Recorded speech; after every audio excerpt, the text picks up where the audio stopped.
ಇವನು white shirt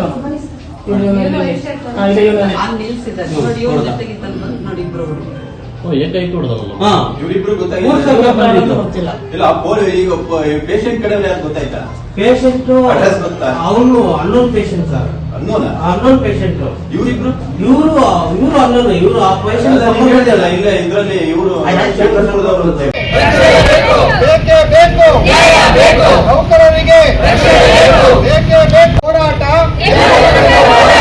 ಇಲ್ಲಿ ತನಕ ಹೋರಾಟ, ಬೇಕೇ ಬೇಕು ನೌಕರರಿಗೆ ಇಲ್ಲಿ ತನಕ ಹೋರಾಟ.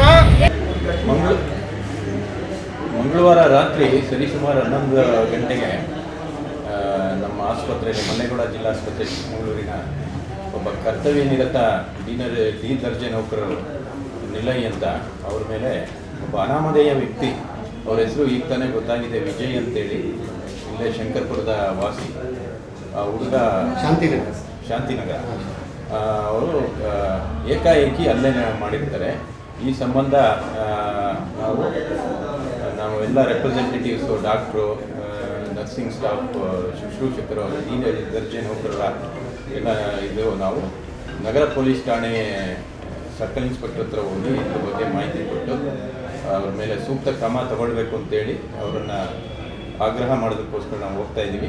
ಈ ದಿನೇ ನಮ್ಮ ಪಬ್ಲಿಕ್ ಸೆಕ್ಟರಲ್ಲಿ ಜಿಲ್ಲಾಸ್ಪತ್ರೆಯಲ್ಲಿ ಈ ರೀತಿ ಎಲ್ಲರೂ ಕೆಟ್ಟವರೇನಲ್ಲ, ಪಬ್ಲಿಕ್ಸು ಕೆಲವರೆಲ್ಲ ಮಿಸ್ಅಪ್ರೆಂಟ್ಸ್ ಈ ಥರ ಮಾಡ್ತಾ ಇರೋದು ನಮ್ಮ ನೌಕರರಿಗೆ ನಿರ್ಭೀತಿಯಿಂದ ಕರ್ತವ್ಯ ನಿರ್ವಹಣೆ ಮಾಡೋದಕ್ಕೆ ತೊಂದರೆ ಆಗಿದೆ.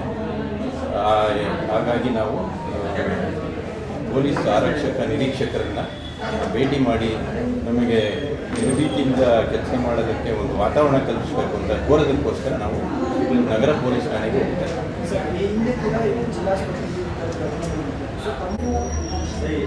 ಅದೇ ಹಿಂದೆನೂ ಕೂಡ ಈಗ ಸರಿಸುಮಾರು 4-5 ತಿಂಗಳ ಹಿಂದೆ ನಮ್ಮ ವೈದ್ಯರೊಬ್ಬರಿಗೆ ಸಾರ್ವಜನಿಕರು ಇದೇ ರೀತಿ ಹಲ್ಲೆ ಮಾಡಿದ್ದು ಎಲ್ರಿಗೂ ಗೊತ್ತಿರೋ ವಿಚಾರ. ಇವೆಲ್ಲ ಆಗಾಗ್ಗೆ ನಡೀತಾ ಇದೆ. ಸೊ ಇದು ತುಂಬ ಬ್ಯಾಡ್ ಡೆವಲಪ್ಮೆಂಟು.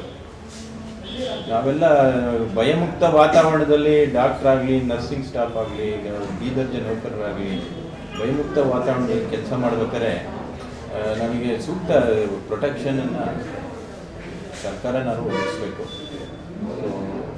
ಈ ಥರ ಒಂದು ಘಟನೆ ನಡೆದಾಗ ಅವರಿಗೆ ಒಂದು ಒಳ್ಳೆ ಕ್ರಮ ಕೈಗೊಳ್ಳೋದ್ರ ಮುಖಾಂತರ ಬೇರೆಯವರಿಗೆ ಅದು ಒಂದು ಲೆಸನ್ ಆಗಬೇಕು ಅಂತ ನಾವು